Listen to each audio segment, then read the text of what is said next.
Peaceful Warrior is the movie that I chose, and I looked at it through a psychoanalytical point of view.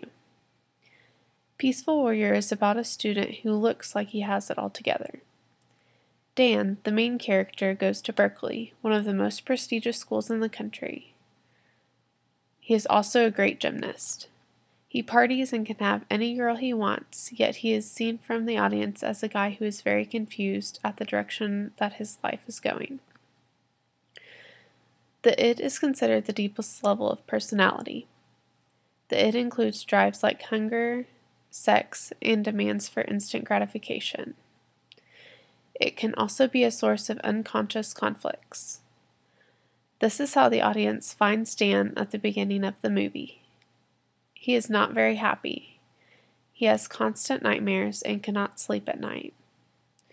He struggles from psychological restlessness.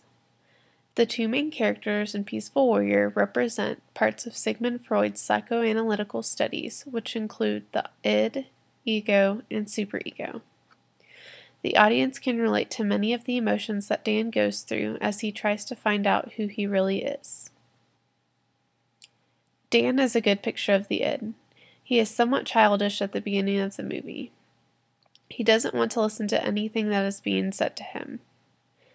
He thinks that he has it all figured out. When he comes across Socrates at one of his sleepless nights, he gives him a challenge that Dan cannot do. This frustrates him because it is showing where he needs room for improvement. After this incident, he is intrigued by Socrates' skills and begins to come back on a regular basis. He had one good day on the rings when he used Socrates' way of thinking. He immediately came back to tell him that he dominated the rest of the guys.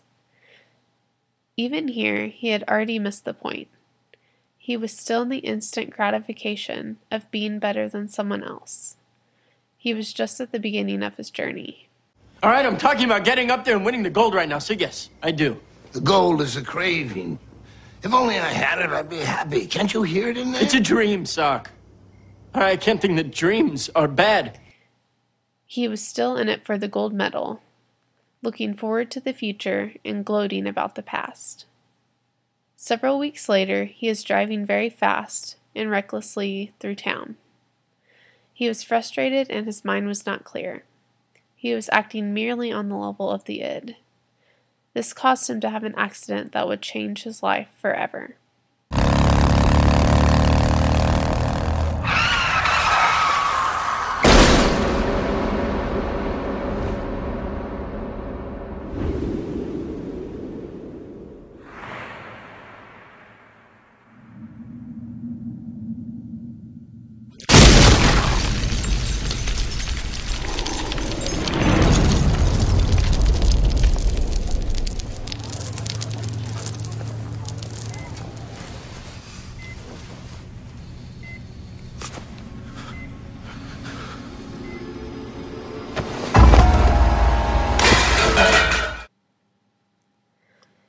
It really took his motorcycle accident to bring him to his senses. Dan's ego is something else that he really had to work on. The ego is the conscious level of the personality that deals with the personal world. It also mediates between the internal demands of the id and the preventions of the superego. Socrates said that the ego could not survive death. There's only one life to live, and every opportunity should be taken advantage of.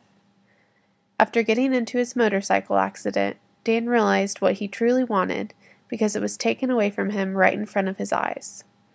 He was told by his coach that he would never be able to compete again. He realized what he really wanted and consciously made an effort to make his desires a reality.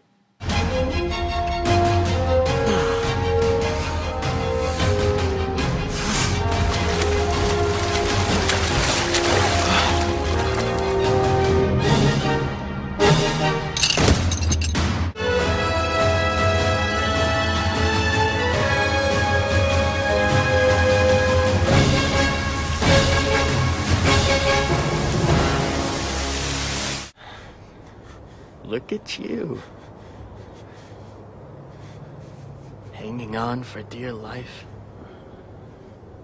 Afraid to fall. It's you, isn't it? You're the one I have to let go of.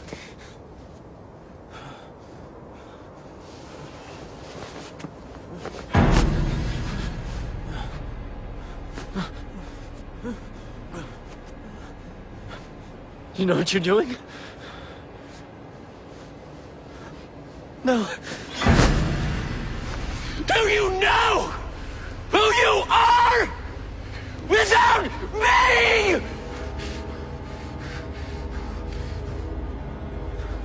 No. Then what are you doing?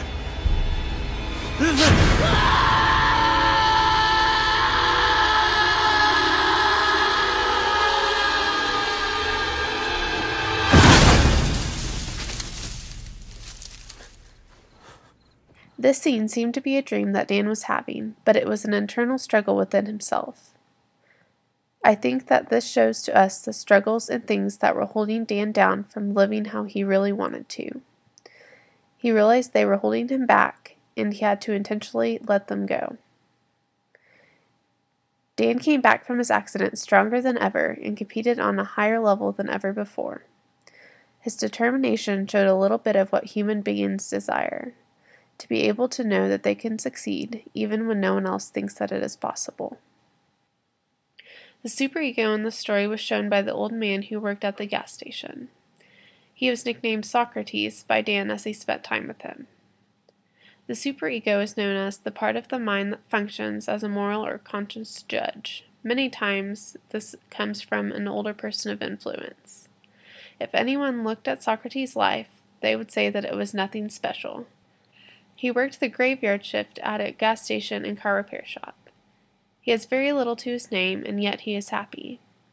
From the very first time he's introduced in the movie, Socrates could at first be perceived as an average man with a less than desirable job. Yet, as the movie goes on, the producers share with the audience a true Socrates with wisdom willfully imparted to Dan. Socrates was seen as a man of respect, and eventually Dan came to realize how important he truly was. Unfulfilled desires and expectations are the cause of suffering. Dan had to let go of his many expectations of this world. He thought that everything that he had would make him happy. The real truth was that letting go of the expectations gave Dan a reason to live. This film has to relate to how the audience is feeling both consciously and unconsciously. This is why the film covers all of the psychoanalytical behaviors of Freud. It was very moving because all three spectrums of behavior are covered. It can give everyone emotions that they have held onto, as well as a desire to become better. Socrates said, "Everyone wants to tell you what to do and what's good for you. They don't want you to find your own answers, they want you to believe theirs." As Dan goes through his journey, the audience is encouraged to be there right alongside him. Hopefully by the end, the greatest reward is seeing that there is hope for everyone who has the willpower to simply live in the moment.